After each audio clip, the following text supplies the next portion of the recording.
How to open and close a magical circle. With the elements: earth, water, fire, and air. Welcome to this guide on how to open and close a magical circle.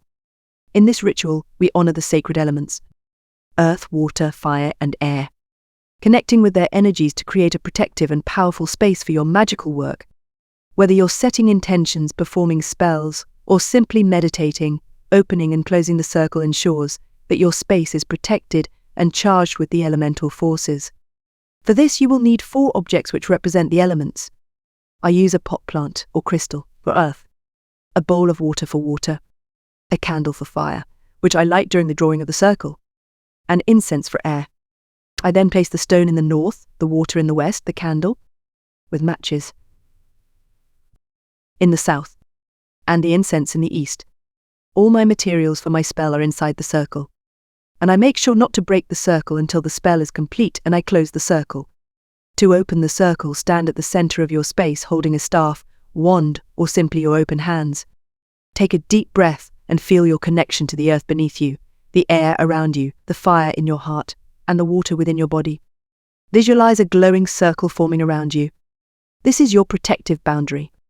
Now we'll call the elements, beginning with Mother Earth. Go to the inner northern boundary. Face the north, and pick up the stone or pot plant or whatever you're using to symbolize Mother Earth.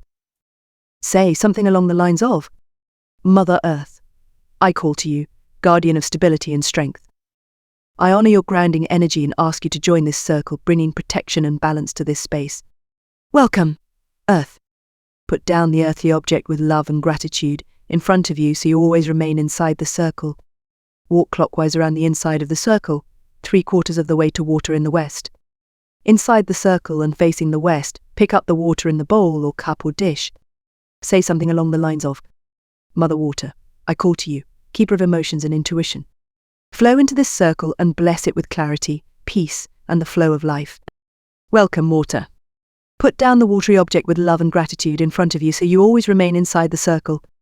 Walk clockwise around the inside of the circle, 3/4 of the way to the candle, representing fire, in the south. Then inside the circle and facing the south, light the candle and pick it up and say something along the lines of, Father Fire, I call to you, bringer of passion, creativity, and transformation. Ignite this circle with your energy and power, fueling my purpose and intention. Welcome, fire. Put down the lit candle with love and gratitude in front of you so you always remain inside the circle. Walk clockwise around the inside of the circle, 3/4 of the way to air in the east.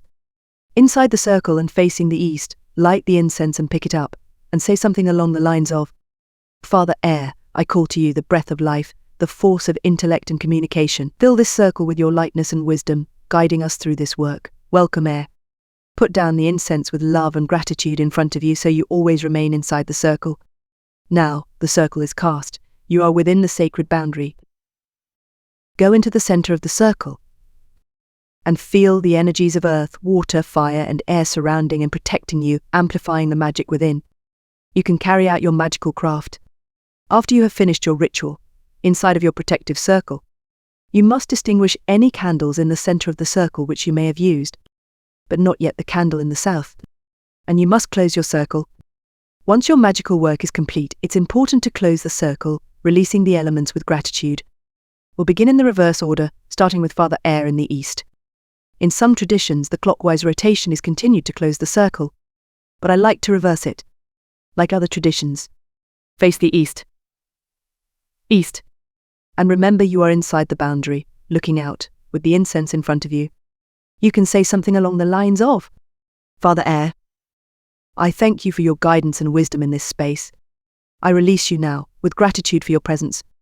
Go in peace, Air. Extinguish the incense with some spittle. Walk anti-clockwise, 3/4 of the way around the inside of the circle, to the lit candle in the south. Face out to the south, holding the candle. Say something along the lines of, Father Fire, I thank you for your passion and strength in this circle. I release you now with gratitude for your energy. Go in peace, fire. You can blow out the flame or extinguish with spittle. I prefer to extinguish with spittle.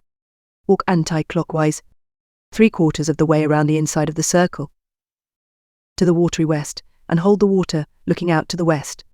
Say something along the lines of, Mother Water, I thank you for your flow and your insight in this space. I release you now with gratitude for your clarity. Go in peace, water. Walk anti-clockwise, 3/4 of the way around the inside of the circle, to the earth object in the north. Hold it and face the north. Mother Earth, I thank you for your stability and protection in this circle. I release you now with gratitude for your grounding energy. Go in peace, Earth. Finally, visualize the circle itself dissolving into the air, releasing all the energy back into the universe, knowing it will return when called upon again. Thank you for joining this guide on opening and closing a magical pagan circle. The word pagan scares many people, but in truth, pagans are not devil-worshipping Gothics. True pagans do not even believe in the devil. Paganism comes from different animist traditions from all over the world. They are those who love, respect, and worship the elements animals, nature, and the moon.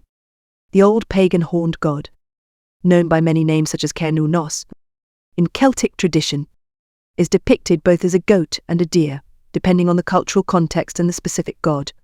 The horned god symbolizes nature, fertility, and the wilderness, embodying the cycle of life and death.